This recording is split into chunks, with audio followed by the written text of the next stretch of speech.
नमस्कार, माझे नाव श्रद्धा भंडारे आहे। मी रामदास यल्लप्पा मानेकरी हायस्कूल या शाळेत 10वीच्या वर्गात शिकत आहे। विकसित भारत बिल्डथॉन 2025 अंतर्गत माझा विषय समृद्ध भारत या विषयावर सोलार एनर्जी स्टोरेज हाऊस या संकल्पनेवर आधारित 2 मिनिटाचे लघु व्हिडिओ तयार करणार आहे।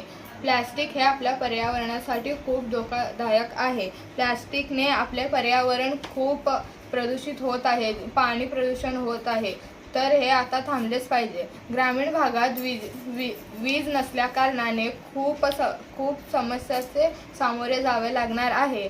तर आपल्याला त्याचे निवारण काढायचे आहे, तर आपल्याला सोलार एनर्जीद्वारे वीज निर्मिती करता येऊ शकते। त्या वीज निर्मितीद्वारे आपल्याला जेणेकरून जे विद्यार्थी रात्रीला अभ्यास करतात व जे व्यक्ती रात्रीला काम करतात त्यांना अडचण होत नाही। तर आपल्याला विजेचा स्टोरेज करून रात्रीला ऑटोमॅटिक एक सेन्सरद्वारे ते आपल्याला ऑन करता येऊ शकते। धन्यवाद।